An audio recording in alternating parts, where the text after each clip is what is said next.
महरीन और अहमद अपने दोनों बच्चों के साथ एक गांव में रहते थे। उनकी बेटी का नाम रिदा और बेटे का नाम हसन था। महरीन और अहमद दोनों नौकरी करके अपना घर का खर्च चलाते थे।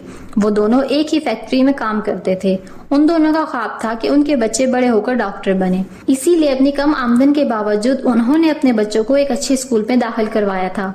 वो दोनों जिस फैक्ट्री में काम करते थे उस फैक्ट्री का मालिक बहुत मगरूर इंसान था। वो मुलाजिमों को उनकी तनख्वाह भी वक्त पर नहीं देता था। महरीन और अहमद भी लेट तनख्वाह की वजह से बहुत ज्यादा परेशान थे। महरीन तनख्वाह लेने के लिए मालिक के ऑफिस में जाती है और मालिक को अपनी मजबूरी बताकर तनख्वाह का मुतालबा करती है। मालिक उसके साथ बदतमीजी करने की कोशिश करता है तो महरीन उसे एक थप्पड़ लगा देती है और ऑफिस से बाहर आ जाती है। बाहर अहमद खड़ा महरीन का इंतजार कर रहा होता है। जब वो महरीन को रोते हुए देखता है तो उसे शदीद गुस्सा आता है और उसी गुस्से में वो मालिक की बहुत पिटाई करता है। इस सारी लड़ाई की वजह से उन दोनों को नौकरी से निकाल दिया जाता है। वो दोनों अब बहुत परेशान थे। घर के खर्चे, बच्चों की स्कूल की फीस सब उनको ही करना था। महरीन घर बैठकर टोकरियां बनाने का काम करने लगती है, जिससे घर के खर्चे के लिए थोड़े बहुत पैसे आने लगते हैं। अहमद भी हर जगह नौकरी ढूंढने की पूरी कोशिश करता है, मगर कोई भी उसे नौकरी पर रखने को तैयार नहीं होता। एक दिन रिदा और हसन स्कूल से वापस आते हैं तो रिदा के स्कूल के शूज टूट जाते हैं। वो आकर महरीन को बताती है तो महरीन हसन को पैसे देती है कि जाओ मोची से शूज ठीक करवा लाओ। हसन जूते लेकर बाजार की तरफ चल पड़ता है। वो मोची को जूते पकड़ाकर खेल में मसरूफ हो जाता है। थोड़ी ही देर में मोची शूज ठीक कर देता है और हसन को दे देता है। हसन वो शूज लेकर घर वापस जा रहा होता है कि उसे रास्ते में एक मेला दिखाई देता है। वहाँ पर बहुत सारे लोग इकट्ठे होकर खेल देख रहे होते हैं। हसन भी रिदा के शूज एक साइड पर रखकर वो खेल देखने में मसरूफ हो जाता है। काफी देर बाद वो खेल खत्म हो जाता है तो हसन को शूज याद आते हैं। वो जैसे ही उधर देखता है तो शूज अपनी जगह से गायब हो जाते हैं। हसन उनको ढूंढने की बहुत कोशिश करता है, मगर वो जूते कहीं भी दिखाई नहीं देते। हसन ऐसे ही घर वापस चला जाता है। घर पर रिदा बेसब्री से अपने जूतों का इंतजार कर रही होती है। जैसे ही हसन वापस आता है तो वो इसकी तरफ भागती है, मगर उसके खाली हाथ देखकर परेशान हो जाती है। वो हसन से जूतों का पूछती है। हसन कहता है, मैं जूते रखकर मेला देखने लग गया था। इतनी ही देर में वहाँ किसी ने जूते उठा लिए। मैंने बहुत कोशिश की ढूंढने की, मगर वो मुझे नहीं मिले। तुम प्लीज मामा बाबा को मत बताना, वो लोग पहले ही नौकरी ना होने की वजह से बहुत परेशान हैं। अगर बाबा को पता चला मैंने तुम्हारे शूज गुम कर दिए हैं तो बाबा मुझे बहुत मारेंगे। रिदा हसन से कहती है, लेकिन भाई मेरे पास तो बस एक ही शूज थे, मैं अब स्कूल कैसे जाऊंगी? टीचर तो मुझे क्लास से बाहर निकाल देंगी।